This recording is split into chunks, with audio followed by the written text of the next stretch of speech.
So in connection with another project that I was working on a few months ago, I learned about the UK's Internet Watch List. Maybe you know something about this. The UK, since 2004, has been working with its ISPs to establish a quote-unquote voluntary filtering system in connection with this Internet Watch Foundation, private foundation run by former police, sort of red flag, I think, that maintain this blacklist. And it initially was, the blacklist was created for sites containing child pornography. And we all think, child pornography is a very terrible thing and outside of any, appropriate protections for free speech, right? Well, we also have to think about how is child pornography defined. Now their blacklist is extending beyond child pornography to plain old adult pornography, extreme pornography as they call it, and hate speech as well. So we call this, mission creep. They've expanded their mandate. The Internet Watch Foundation in the UK has expanded its mandate and is, creating this, I guess, longer and longer blacklist. And all Internet requests are checked against this blacklist. If a site that you request is on the blacklist, you don't get it. You don't get access to it. Similar approaches being taken by other countries. And the UK approach, at least in some of its implementations, as I understand it, is not a transparent approach. So if we talk about open filtering versus secret filtering, the idea would be to inform both the content providers and the internet users that this filtering is going on, right? Content provider, we're filtering your site for these reasons. Internet end user, I know you wanted the site, but we're not going to provide it to you for these reasons. But instead, what you get under some implementations is 404, file not found. It's the same message you get when, for whatever reason, you can't access the site. So it looks like a mistake or a glitch. It doesn't look like, hey, the government and the ISPs at the behest of the government is filtering your speech. Wake up, people. Let's do something about it. You don't get that message. You just get, oh, file not found. Oh, there must be something wrong with the, the browser. We can contrast that with the more open filtering that we see in some countries like Finland.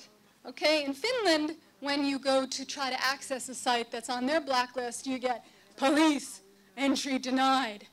Your browser has tried to access a site which the access has been prevented due to blah, blah, blah. It's like, whoa, okay, I must have done something wrong, and at least I know that they're blocking this site because it contains child pornography.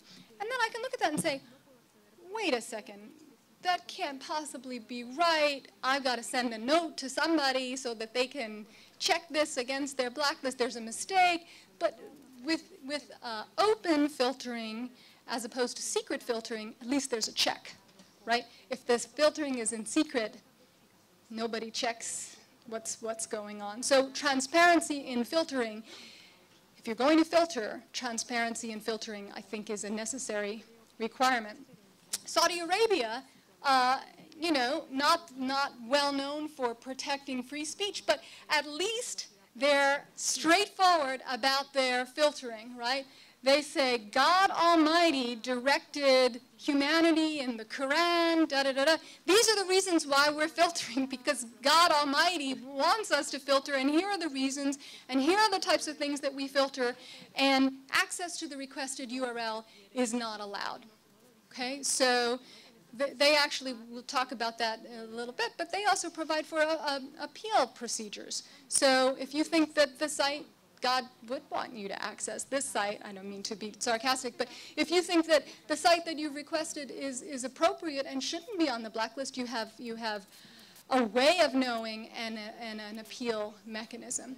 Okay, and I'd like to hear more about, I just came across something about the transparency requirement in the that the Argentina Supreme Court of Justice ruled grows out of Article 1 of the Constitution, and how that applies to filtering, right? This obligation of transparency with acts of government, because a republic requires that government actions be available to the public. So I think perhaps that has some application in this context. Okay?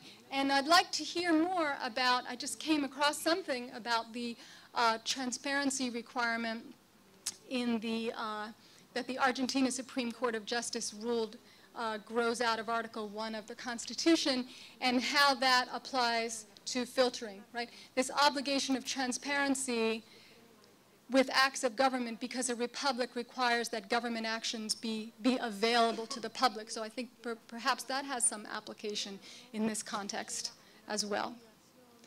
Okay, so open filtering versus secret filtering, precise, narrow, objective standards to guide whoever the filterer is, right? Whoever, again, not condoning this, but if countries are going to filter internet speech, then at least do it pursuant to precise, narrow, objective standards. China doesn't do this, right?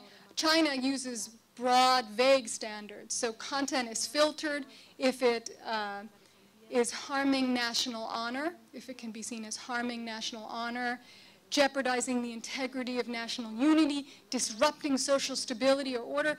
Very broad standards that fail to constrain anyone's discretion. Again, in looking through these materials, I saw reference to Venezuela provision that authorizes restrictions on content that may be contrary to national security or discredit legitimately constituted authorities. And again, you know more about this than I do, but this sort of language, if that actually applies, would fail to constrain anyone's discretion.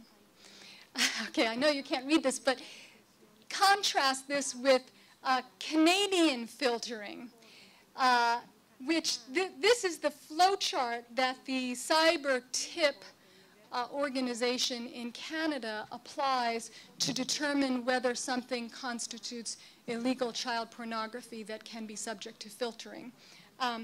It's pretty precise, right, and pretty narrow objective standards. You have to go through all these, flow charts and yes and no, and until you finally get to that point.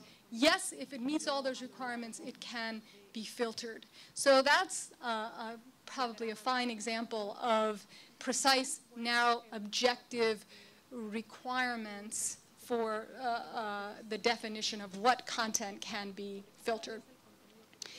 It's also important to narrowly tailor any speech restrictions, right? Restrict only what is necessary to advance compelling government interests. And here I'd like to, learn more about the leaky mails case and how narrowly tailored the blocking order is, because I've also read that the Google Blogger platform was blocked as well.